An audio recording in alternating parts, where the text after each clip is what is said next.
আমি এখন আছি এআইজি হাসপাতাল হায়দ্রাবাদ। নিজেদের একটু সমস্যা নিয়েই আসছি এখানটায়, কিন্তু এখানে আমি আগেও আসছি অনেকবার, কিন্তু এখানে আসলে পরে না এত জায়গার মানুষ দেখা যায়, গরিব ধনী বলে কিচ্ছু থাকে না। গরিব ধনী সবাই এখানে সমান। খারাপ লাগে, দেখেও তো কেমন লাগে যে সবাই এখানটায় কত সমস্যা নিয়ে আসে। আমরাও আমাদের সমস্যা নিয়ে আসছি। আমাদের ডাক্তার দেখানো হয়ে গেছে। আজকে আমরা রিপোর্টগুলো ডাক্তারকে দেখাবো, তারপরে রওনা দেব। এত জায়গার মানুষ এখানটায়। সকাল হতে হতে সবাই চলে আসে। আমরা সকালবেলায় চা না খেয়েই চলে আসছিলাম। তো এখানে একটা ছোট্ট ক্যান্টিন আছে, এখানে আমরা চার প্যাকেজ খেলাম। তা আমাদের তেমন কিছু সমস্যা ছিল না, আমাদের একটু গ্যাস অ্যাসিডের প্রবলেম ছিল, তার জন্যই আমরা আসছি। এই এআইজি হাসপাতালটা আগে ছিল হায়দ্রাবাদ পাঞ্জাগুড্ডা রোডে। তখন আমি অনেকবার আসছিলাম একটা সমস্যা নিয়ে। তো ভালো, এখানের ডাক্তারগুলো সবই ভালো। আমাদের কাজ তো কমপ্লিট হয়ে গেছে, একটুর জন্য বসে আছি। আমাদের রিপোর্টগুলো দেখা হয়ে গেলে পরে আমরা চলে যাব। তারপরে রুমে গিয়ে এইসব রেখে ফাইল ঠাইল রেখে আমরা আসব। আমরা সকালবেলায় স্নান করেই বেরিয়েছি। এখন আমরা রিপোর্টগুলো রেখে এসে খাওয়া দাওয়া করে রুমে চলে যাব, একটু রেস্ট নিয়ে। 3টার সময় আমাদের ফ্লাইট আছে।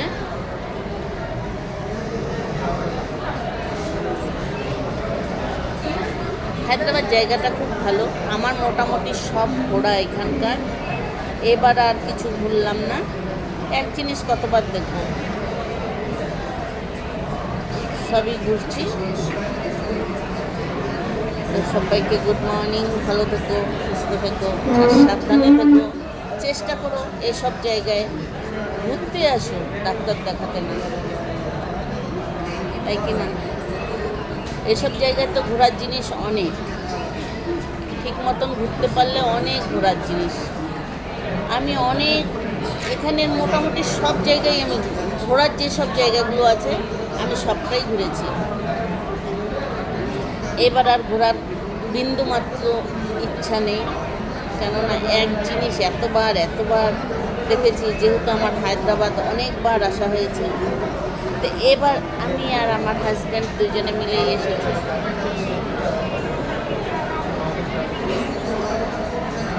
এখানকার নিয়মগুলো একদম সব সঠিকভাবেই আছে, কিন্তু বুঝতে হবে।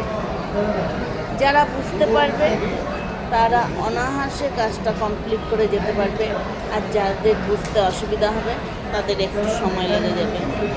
তবে এত বাঙালি, যেহেতু আমরা বাঙালি, বাংলা কথাটাই আমাদের সব জায়গায় বলে থাকি আমরা, তো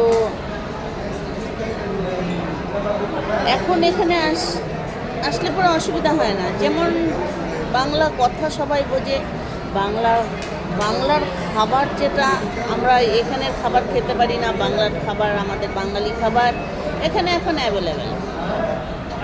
কি চাবে সব সর্ষে ইলিশ, মটন কষা, সব খাওয়া দাওয়ার কোনো অসুবিধা নাই। কিন্তু আমি যখন প্রথম আসছিলাম, এখানের খাওয়া নিয়ে খুব সমস্যা ছিল। তখন আমরা প্রায় দই ভাত খেয়ে থাকতাম। এখন আর সেই দিন নেই। এখন সবাই যে যা মনে হচ্ছে, লুচি তরকারির থেকে শুরু করে সব। তাই বলি যে সমস্যা সবার থাকে, ছোট বড় সবারই সমস্যা থাকে। আমাদেরও সমস্যা একটু আছে। আমরাও গ্যাস অ্যাসিড এসব নিয়ে একটু বেশি ভুগি বা চিন্তা করি। তবে আমাদের খাওয়া দাওয়াটাও তো আলাদা। আমাদের মশলা ছাড়া খাওয়া হয় না, আমাদের স্বাদ না হলে খাওয়া হয় না।